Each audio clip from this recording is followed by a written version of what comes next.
May isang tao na siya po ay madalas sumasakay ng barko. Yan. Madalas siyang sumasakay ng barko.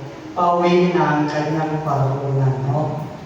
Siya po ay ang oras ng kanyang biyahe papunta sa kanyang parunan ay ganap na 2:00, no? So, sa kanyang pagmamadali at oras na ng kanyang biyahe ay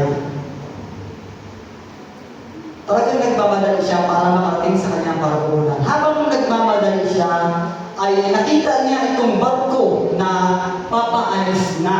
No? Yan.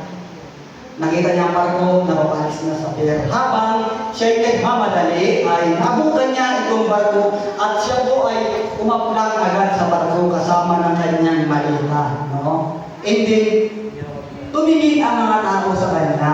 Yan. Tumitingin ang mga tao sa kanya. Yung pala, yung barko na nakikita niya bago siya dumating ay bagong dating pa lamang sa pantalan. No? So, tinanong siya kung bakit nagmamadali siya. No? Tinanong siya ng mga tao na doon bakit nagmamadali siya. So, sabi niya, baka siya maiwan ng barko. So, yun. Ikinuwi ko sa kanya, yung barko na yun ay dapat kanina pa ang aalis, pero nasiratan, kaya hindi siya nakaalis agad. Ngunit yung barko talaga na nasasakyan ay nakaalis na.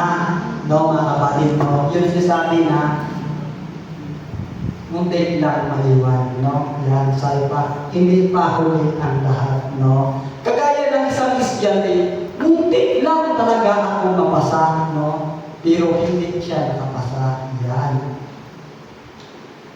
Yan, nababasa natin, nakalagay dyan, Hebreo 9, talatang 27. Hindi ko nakalagay, at kung paano inakda ang mga tao na mamatay, namamatay man sapagkat tapos nito'y may pagkabuhay. No? So, ibig sabihin, ang tao ay mamamatay, no? Pero may paghukom. No? So, yan. So, ibig sabihin, habang tayo ay nabubuhay, so, alam natin tayo ay mamamatay. No? Habang nabubuhay tayo, ano po ang dapat natin gawin? No? Yan. No, alam natin na tayo po ay mamamatay habang tayo ay mabubuhay. Yan po ang sinabi ng aklat ng Hebreo. No? Ilang mga kapatid, huwag kayong mag-alala, natin slide lang po ito. Yan. Diretso na tayo. Sinabi ni Job, ito po ang pagkasabi ko, siya hindi na babalik pa sa bahay nila ni malalaman pa man niya kung niya ang kaniyang tao. No? Pag ang tao nang mamatay ng kapatid ay hindi na talaga siya babalik pa sa mga bahay. No? Yan ang sinasabi. Hindi pa huli ang lahat habang tayo'y nabubuhay pa, no, mga kapatid. Habang tayo nabubuhay pa, ano dapat natin gawin? No? Yan. Na para tayo hindi mahuli pa ang lahat. Sabi pa nga, muntik lang makapasa, pero hindi nakapasa. No? Muntik lang makaabot sa kanyang sasakyan, pero hindi nakaabot. No? Yan ang mga dapat natin alamin habang tayo ay nabubuhay. No?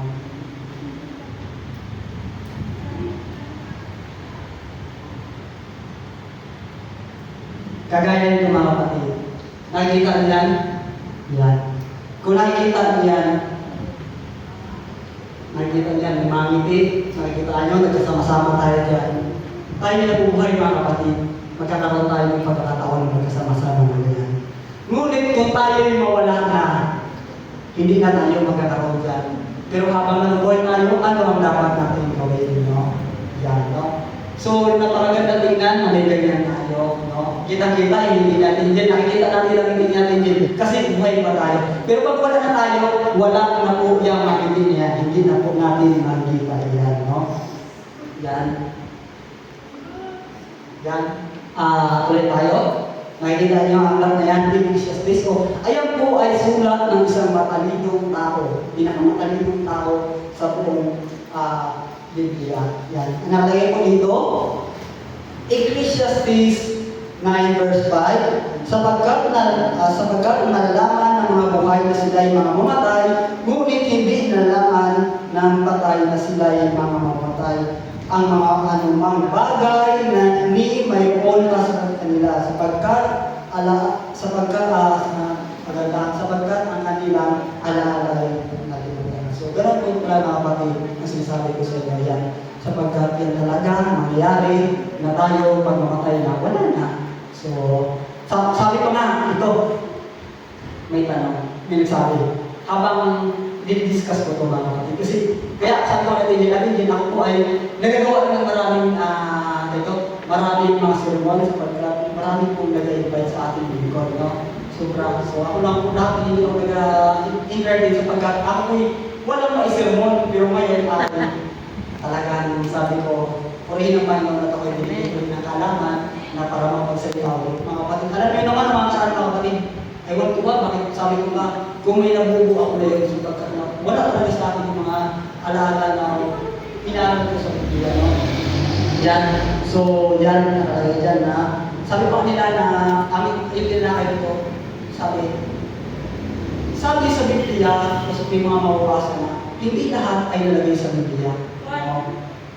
Kung totoo daw ba talaga na ang patay ay yung may after, yung pagkamatay niya, may naiwan pang buhay bago mag-alis ng bahay. Kung totoo daw yun. Sapagkat hindi naman talaga nakalagay sa Biblia na kung ano ang nakalagay sa Biblia, siya lang po talaga yung dapat natin sundin, no? Sabi pa nga, huwag tayong magdaragdag at huwag tayong magpabawas, no? Yan. So, isang stay na lang. Yan, magbasa po natin sa Juan 11, talata 25. Yan po, ang nakalagay dyan, sinabi sa kanila ni Jesus, ako ang pagkabuhay na mamuli at ang kabuhayan ang sumampalataya sa akin. Bagamat siya'y namatay, gayon may mabubuhay siya. No? So, mga kapatid, bagamat tayo namatay, tayo po ay mabubuhay. No? Alam po natin, may sampul na po yan. No? Meron tayong nakita ang sampul na nabuhay. Kagaya ni, no? Kagaya ni Moises, kagaya ni Cristo yun. Talagang namatay, pero nabuhay. No? Alam niyo ba kung bakit nabuhay sila? Sapagkat sila po ay mabubuhay talaga. So, tayo po ay may mga sa amin si Jesus na mamatay man tayo, basta tayo naglilingkod sa Kanya, naglilingkod tayo sa Panginoon, naglilingkod tayo sa Diyos, tayo po ay mabubuhay naman ulit. No? Ganyan kabuti ang Panginoon sa atin. No? Kasi, mga kapatid, habang nabubuhay tayo, gawin na natin ang ikalulog para sa ating Panginoon. Kasi yan ay pag matapos na yung buhay natin dito sa mundo, bago matapos, itanong natin, tayo ba yung nakapag-lingkod naman sa Kanya? Tayo ba sigurado na makasama doon sa silang kami na ibibigay? Na doon sa langit na bayan, sinabi ko sa dyan, sinabi ko, sa bahay ng aking ama ay maraming tahanan, kaya ako'y pagkakot upang ipaganda ko kayo. No?